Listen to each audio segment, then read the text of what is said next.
Ladies and gentlemen, our next speaker is renowned for leadership, resilience, and dedication, and is a distinguished supporter of the Iranian people and resistance. Taking the stage now is the former Prime Minister of Slovenia, Janez Janša.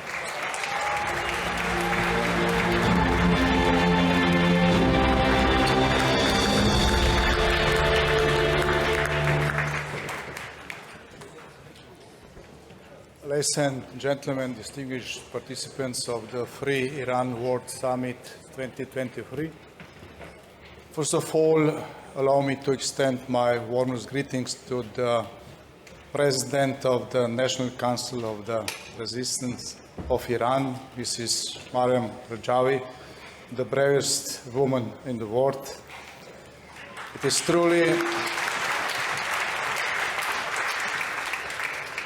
It is truly remarkable that the Iranian people's resistance against a misogynistic regime is led by a Muslim woman who advocates for a secular democratic republic. Congratulations.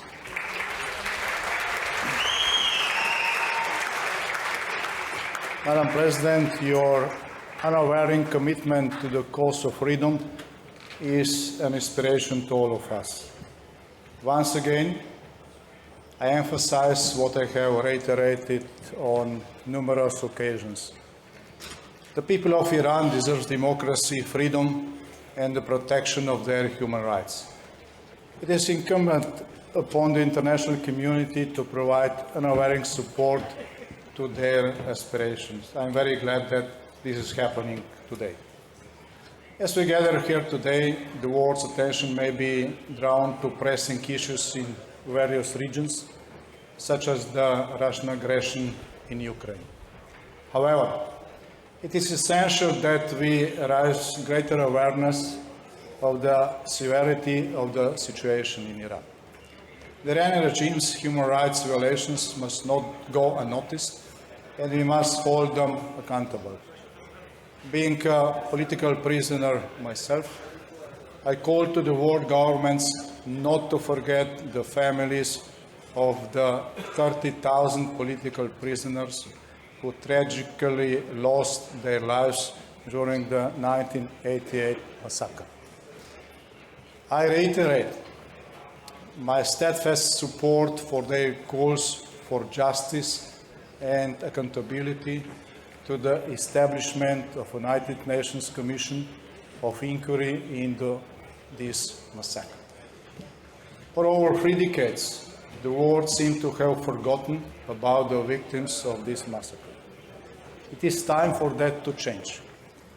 The United Nations Commission for Inquiry holds paramount importance in the shedding light on the horrific events of 1988.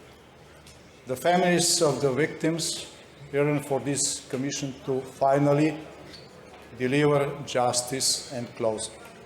This is particularly critical considering that the President of Iran, Ibrahim Raisi, has been accused by Amnesty International of crimes against humanity for his role in this massacre.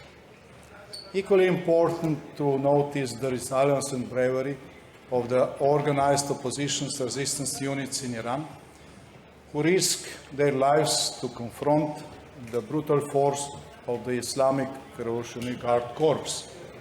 They deserve our support and admiration for their unwavering dedication to the cause of freedom.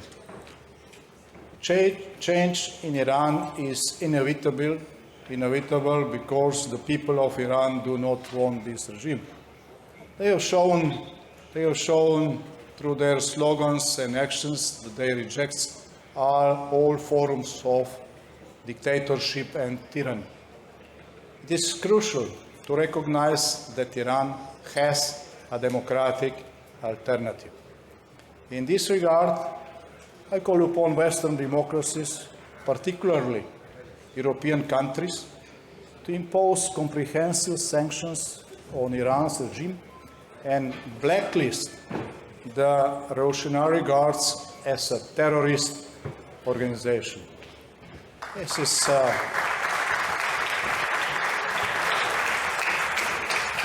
I think that it is through these actions that we can demonstrate our solidarity with the Iranian people and their aspirations for freedom. The 10-point plan articulated by the National Council President, Mrs. Rajavi, deserves all our support.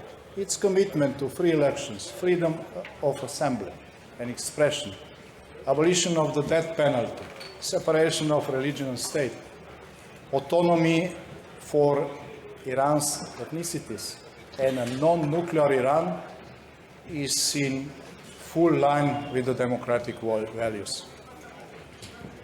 I will remain personally committed and engaged on these pressing issues. You can always count on my unwavering understanding and support. Being in power or in opposition, my principles are always the same. In conclusion, I extend my gratitude to all of you for your dedication and unwavering commitment to the cause of a free Iran. Together, let us continue the pursuit of justice, freedom, and human rights for the Iranian people. Dear friends, not so far in the future, we see each other at similar gathering in liberated Tehran, the capital of free and democratic Iran. Thank you very much.